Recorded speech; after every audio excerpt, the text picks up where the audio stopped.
সবাইকে দীপাবলির আন্তরিক শুভেচ্ছা ও অভিনন্দন এবং অর্থোপেডিক সেলফ কেয়ার সেন্টারের পক্ষে সবাইকে স্বাগত। আমি ডক্টর রিমন। আজকে আপনাদের সামনে হাঁটু প্রতিস্থাপন চায়নাতে সার্জারির কস্টিংগুলো কেমন হয়ে থাকে এটা জানানোর জন্য চেষ্টা করব। এবং হাঁটু প্রতিস্থাপনের ক্ষেত্রে আমরা কখন এটা চিন্তা ভাবনা করে থাকি, হাঁটুতে কী কী ধরনের ডিজিজ হয়ে থাকে, তো এই সব বিষয়ে আমরা মোটামুটি একটা ছোট বিবরণ দেওয়ার চেষ্টা করব, যাতে আপনারও বুঝতে সুবিধা হয় যে হাঁটুতে কী ধরনের সমস্যা হয়েছে বা এটার একটা ওয়ার্ল্ড ক্লাস ট্রিটমেন্টের জন্য চায়না কেন চুজ করতেছেন। তো হোপ আপনাদের ভিডিওটি কাজে লাগবে এবং যারা এই রকম কোনো রোগে আক্রান্ত বা ভুগতেছেন তাদের জন্য ভিডিওটা খুব কার্যকরী। হাঁটুতে আপনি প্রতিস্থাপন কখন করবেন? আসলে হাঁটুতে বিভিন্ন ধরনের ডিজিজ হয়ে থাকে। তো আমরা যখন হাঁটাচলা করি, তো হাঁটাচলা করার সময় হয় কি, আমাদের অনেক সময় আমরা দুই পায়ে বা এক পায়ে কোনোটাই আমরা প্রেশার কম পাইতেছি, কোনোটাই প্রেশার বেশি হচ্ছে, যে একটার থেকে আরেকটা স্বাভাবিকের তুলনায় কম হচ্ছে, এমন হয়ে থাকে। এটা আসলে অনেক ক্ষেত্রে এই পেইনটা হয়ে থাকে। এই পেইনটা কেন হয়?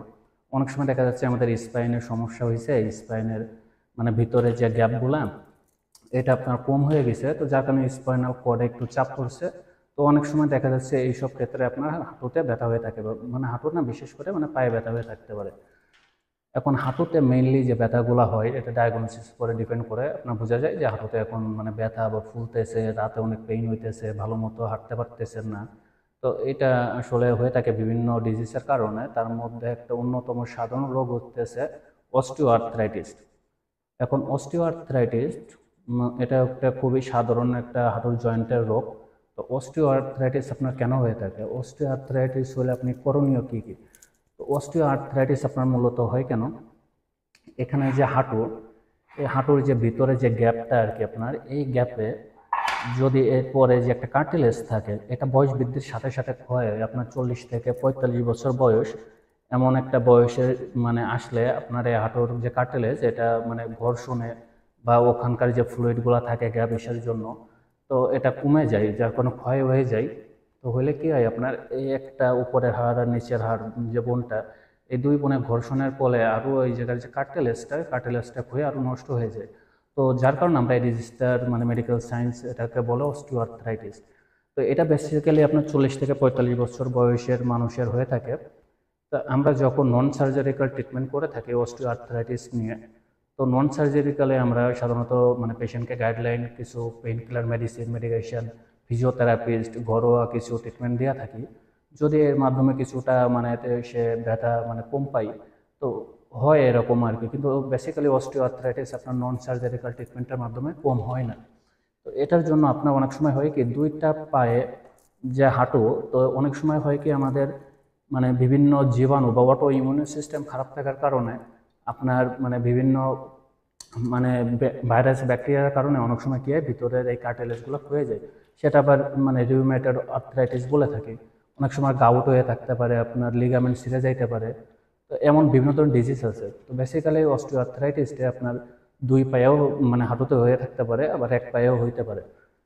তো যখন আপনার এই আর্থ্রাইটিসটা নন সার্জিক্যাল ট্রিটমেন্টে ভালো না হয়, তো তখন সেক্ষেত্রে কী করতে হয়, আমাদের সার্জারির জন্য চিন্তা ভাবনা করা লাগে।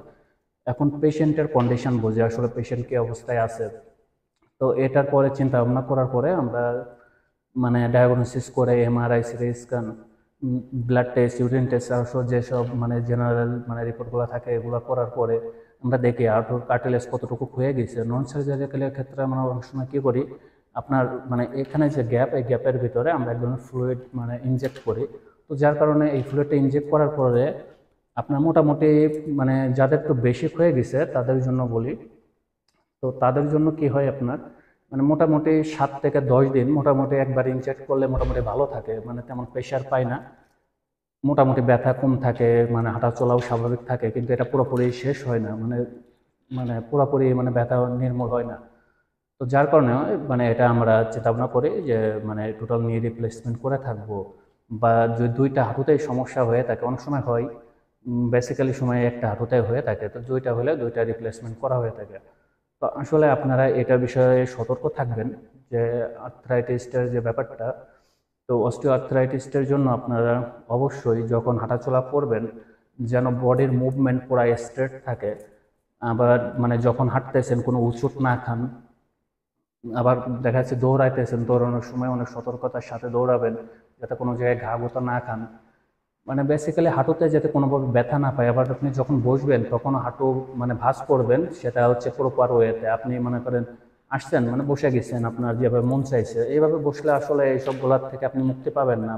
কাজ মানে বাইকজ আপনার কোনো রকম লিগামেন্টে প্রেশার পড়ছে, লিগামেন্ট ছিঁড়ে গেছে, তো সেক্ষেত্রে আপনাকে অবশ্যই, যেমন আমাদের এখানে 4 ধরনের লিগামেন্ট থাকে, বাইরের এক পাশে, ভিতরে, আবার সামনের, আবার পিছনের দিকে, এই 4 প্রকার লিগামেন্ট। তো আপনি যদি মানে এরকম হেলে বসছেন, এই পাশে লিগামেন্টে আপনার মানে টান লাগছে, তো এই পাশে লিগামেন্ট আপনার ছিঁড়ে গেছে। এই পাশে যখন মানে আপনি এই পাশে বেশি মানে হাঁটুতে ভর দিচ্ছেন, এই পাশে লিগামেন্ট টান লাগছে, ছিঁড়ে গেছে।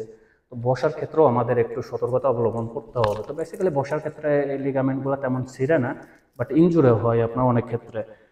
যেমন পায়ে মোচড় লাগে, তো বেসিক্যালি এগুলো গোড়ালিতে হয়ে থাকে। আবার আপনার মনে করেন অস্টিওআর্থ্রাইটিস যে শুধুমাত্র পায়ে হয় এমন না, এগুলো স্পাইনেও হয়ে থাকতে পারে, ঘাড়াও হয়ে থাকতে পারে, হিপ জয়েন্টে হয়ে থাকতে পারে। তো এই সব ব্যাপারগুলো আপনাকে অবশ্যই সতর্ক থাকতে হবে, যে চলাফেরা, দৈনন্দিন দৈনন্দিন যে মানে ব্যাপারগুলো থাকে, মানে কাজকর্ম, বেশি ভারী প্রেশার, আবার বেশি ওজনও হইলে এটার জন্য আপনার পুরা বডির ওজন এই হাঁটুতে পড়তেছে, তখন কি হয় আপনার এই উপরের যে বোনটা আপনার নিচে প্রেশার দেয়, দিলে এখানে কি আপনার গ্যাপটা একটু কমে যায়। তো যার ফলে আপনার যখন একটা মুভমেন্ট করেন, হাঁটেন মানে বডির ওয়েট নিয়ে, তখন এখানে ঘর্ষণের ফলে আপনার কার্টিলেজটাও ক্ষয় হয়ে যেতে পারে। তো যার কারণে আপনি অস্টিও আর্থ্রাইটিসটার মানে ভুক্তভোগী হইতে পারেন। তো যার কারণে এটা মানে 40 থেকে 45 বছর বয়সে হয়ে থাকে। তো আপনি যদি মানে প্রতিনিয়ত এই জিনিসগুলো না গুরুত্ব দেন, তো একসময় বয়স শেষে গিয়ে আপনি পায়ের ব্যথায় ভুগতেছেন, অনেকে মাজার ব্যথায় ভুগে, অনেকে ঘাড়ের ব্যথায় ভুগে। তো যারা আবার মহিলারা আছে তাদের জন্য বলি, তো এনারা বাসার কাজ কাম বেশি করে থাকে, তো অনেক সময় দেখবেন যে ঘর ঝাড়ু দিচ্ছে মাজা পূজা করে, তো এটা অনেক সময় ধরে করতেছে, হিউজ টাইম নিয়ে। তো এইসব ক্ষেত্রে এইসব রোগের সম্ভাবনা মানে হয়ে থাকতে পারে, তাদের মাজার ব্যথা, মাজাতে অস্টিও আর্থ্রাইটিস হয়ে থাকে, মানে হিপে হয়ে থাকতে পারে। তো এইগুলা বিষয়ে অবশ্যই সতর্ক থাকতে হবে। তো আশা করি মানে আপনারা এই সব মানে সতর্কতামূলক যে মানে দৈনন্দিন জীবনে চলাফেরার জন্য যেগুলো অবশ্যই আপনাদের লক্ষ্য করতে হবে, যে কিভাবে চলতে হবে, অবশ্যই আপনারা ভিটামিন জাতীয়, ক্যালসিয়াম জাতীয় শাকসবজি, মানে প্রচুর শাকসবজি খাবেন, এবং পানি পান করবেন বেশি করে। এই ধরনের যে স্বাভাবিক দৈনন্দিন জীবন থাকে এগুলো অবশ্যই করবেন। তো মানে ভিডিওটা অনেক লং হয়ে গেছে, মানে বললে মনে করেন মেডিকেল সায়েন্স বা স্টুডেন্টের জন্য যদি বলা হয়, তো পুরো আমাকে অ্যানাটমি নিয়ে বসতে হবে, অ্যানাটমি, ফিজিওলজি সবগুলা নিয়ে আমাকে বসতে হবে। তো মানে আসলে পেশেন্টদের জন্যই মানে মূলত বলা কথাগুলা।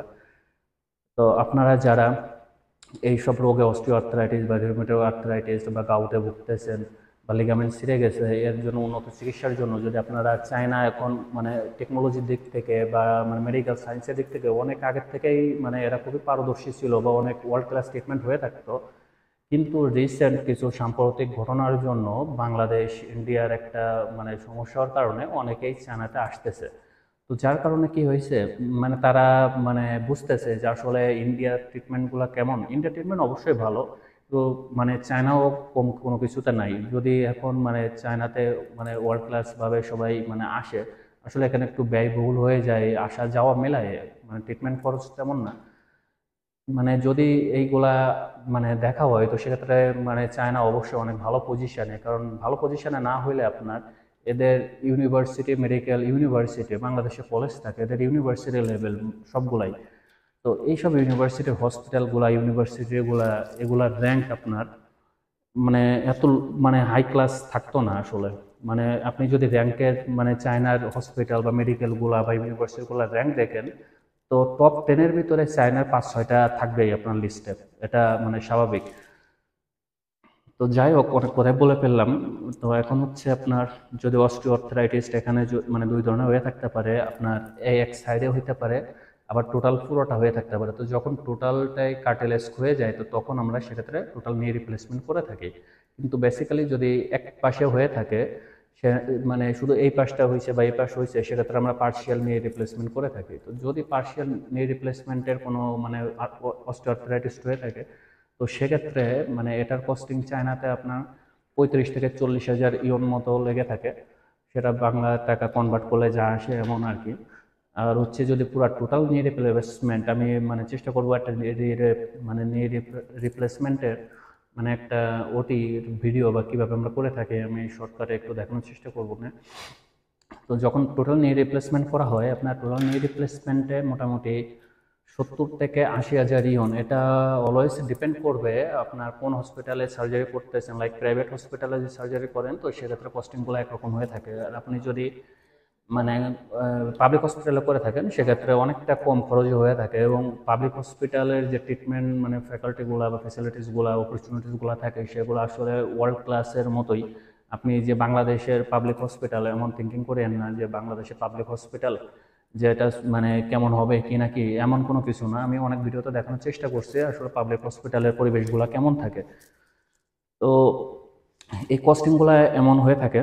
তো টোটাল নি রিপ্লেসমেন্ট করতে গেলে আপনার 70 থেকে 80 হাজার বা 90 হাজার এরকম, কিন্তু আসলে পেশেন্টের ডায়াগনোসিস করে তারপরে একটা ধারণা দেওয়া যাবে যে মানে টোটাল এমন একটা কস্ট আসবে।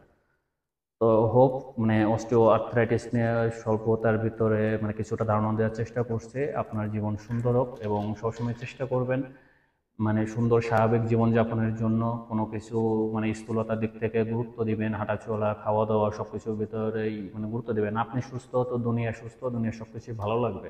সুতরাং আপনাকে সুস্থ রাখতে হলে কি করতে হবে সেটা আপনি নিজেই বুঝবেন যে আপনার শরীরে এমন চাচ্ছে এইভাবে। আর যদি না বুঝেন, আপনার পরিচিত কেউ থাকলে মানে ডক্টর রিলেটেড কেউ থাকলে তাদের কাছ থেকে সাজেস্ট নিতে পারেন যে আমি এইভাবে না কিভাবে চলবো, এই সমস্যা হচ্ছে। অবশ্যই তারা একটা ভালো উপদেশ দিলে ওই নিয়মে চললে আপনার সুস্থতা অনেকটাই ভালো থাকবে। আর সুস্থতার সম্পূর্ণ উপরে সৃষ্টিকর্তার উপর। তো আশা করি উপরে সৃষ্টিকর্তা সবাইকে সুস্থ রাখুক, ভালো রাখুক এবং সবাই ভালো থাকেন। আশা করি অন্য কোনো ভিডিওতে আপনাদের অন্য কোনো একটা ইনফরমেশন নিয়ে আপনাদের সামনে উপস্থাপনের চেষ্টা করব। তো ভালো থাকবেন। ধন্যবাদ সবাইকে।